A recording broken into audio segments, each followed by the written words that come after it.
അങ്ങനെ പോകുന്ന ദിവസമാണ് ഇപ്പം ഉച്ചയ്ക്ക് ശേഷം ചോറൊക്കെ കഴിച്ചതിന് ശേഷം വീട്ടിലേക്കൊന്ന് കയറി നോക്കിയതാണ്. എന്തൊക്കെയാണ് പണി നടക്കുന്നതെന്നൊക്കെ നോക്കണമല്ലോ.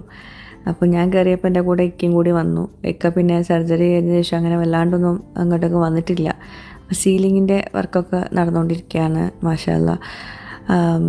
എന്തായാലും ഇൻഷാ അല്ലാ പെട്ടെന്ന് തന്നെ പണി തീർക്കാൻ നിങ്ങളെല്ലാവരും ദുആ ചെയ്യണം. കുറേ കാലമായി നമ്മൾ എന്താ പറയുക, ഇന്ന സമയത്ത് ചെയ്യും, ഹൗസ് വാമിങ് ഉണ്ടാവും എന്നൊക്കെ ഇങ്ങനെ പറയുന്നത്. ഇനി എന്തായാലും വരുന്നോട്ട് വെച്ച് കാണാമെന്നുള്ള രീതിയിലാണ്. നമ്മൾ വിചാരിക്കുന്ന പോലെ ഒന്നും നടക്കണമെന്നില്ല.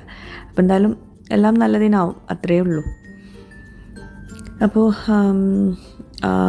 സീലിങ്ങിൻ്റെ വർക്ക്സും പിന്നെ അങ്ങനെ ഇതിൻ്റെ അകത്ത് തന്നെയാണല്ലോ ഇപ്പം ഇൻബിൽഡായിട്ടുള്ള വാർഡ്രോബും ബെഡും ഒക്കെ ഉണ്ടാക്കുന്നതാണല്ലോ. അപ്പം അതിൻ്റെ വർക്ക്സാണ് ഇപ്പം നടന്നുകൊണ്ടിരിക്കുന്നത് കേട്ടോ. ഇൻറ്റീരിയർ വർക്ക്സാണ് നടന്നുകൊണ്ടിരിക്കുന്നത്. ടൈലിൻ്റെ പണികളൊക്കെ കഴിഞ്ഞിട്ടുണ്ട്. പിന്നെ അങ്ങനെ വിശദമായിട്ട് പറയാനൊന്നുമില്ല. അപ്പം നമ്മളങ്ങനെ കയറിയപ്പോൾ ജസ്റ്റ് ഒന്ന് വീഡിയോ എടുത്തതന്നേ ഉള്ളൂ.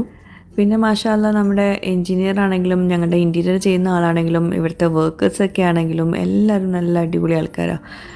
എല്ലാം നല്ല പെർഫെക്റ്റ് ആയിട്ടാണ് ഇതുവരെ ചെയ്തിട്ടുള്ളത്. ഒരു മിസ്റ്റേക്കും നമുക്കത് പ്രത്യേകിച്ച് പറയാൻ ഒന്നുമില്ല. കാരണം എല്ലാതും നല്ല നമ്മൾ വിചാരിച്ചാലും നല്ല പെർഫെക്റ്റ് ആയിട്ട് അവരെല്ലാം ചെയ്യുന്നുണ്ട്. നല്ല ആത്മാർത്ഥതയോട് കൂടിയിട്ട്. മീൻസ് നമ്മളൊന്നിലും ഒന്നും നമ്മൾ പറയേണ്ടി വന്നിട്ടില്ല. എല്ലാം കണ്ടറിഞ്ഞിട്ട് അവർ തന്നെ ചെയ്യും.